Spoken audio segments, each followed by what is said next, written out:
Hello friends, எல்லாருக்கும் வணக்கம். இன்றைக்கி நம்ம பார்க்க போகிற ரெசிபி ஒரு சுவையான மசால் கத்திரிக்காய்.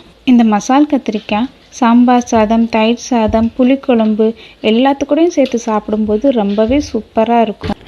இந்த மசால் கத்திரிக்காய் பண்ணுறதுக்கு ஃபஸ்ட்டு நம்ம ஒரு மசாலா பொடி ரெடி பண்ணிடலாம். இதுக்கு ஒரு மண்பாத்திரம் எடுத்திருக்கேன்.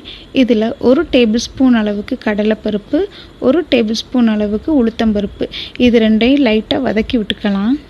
இது கூட 1 டேபிள் ஸ்பூன் அளவுக்கு கொத்தமல்லி, 4 காஞ்ச மிளகாய் எல்லாத்தையும் நல்லா மிக்ஸ் பண்ணி விட்டுட்டு, இது கூட 2 டேபிள் ஸ்பூன் அளவுக்கு துருவின தேங்காய் ஆட் பண்ணி எல்லாத்தையும் நல்லா ஃப்ரை பண்ணிக்கலாம்.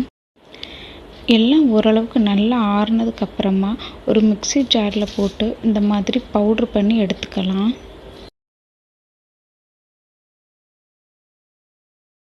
இப்போ அதே பாத்திரத்தில் தேவையான அளவுக்கு நல்லெண்ணெய் ஆட் பண்ணிக்கலாம். எண்ணெய் சூடானதும் 1/4 டீஸ்பூன் கடுகு வெடித்ததும் கொஞ்சமாக கருவேப்பிலை, இது கூட ஒரு பெரிய வெங்காயத்தை குட்டி குட்டியாக கட் பண்ணி இது கூட ஆட் பண்ணிக்கலாம். நான் இன்றைக்கி 250 கிராம் கத்திரிக்காய் எடுத்திருக்கேன்.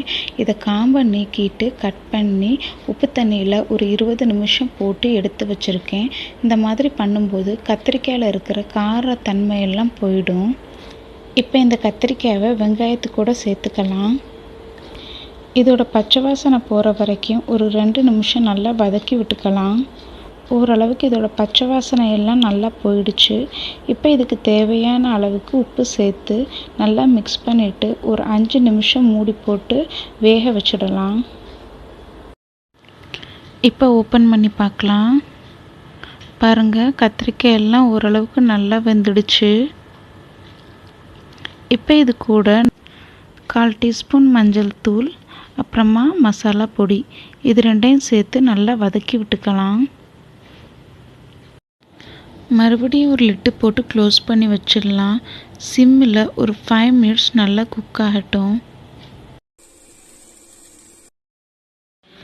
அவ்வளோதான் ஃப்ரெண்ட்ஸ், சூப்பரான மசால் கத்திரிக்காய் ரெடி ஆகிடுச்சு.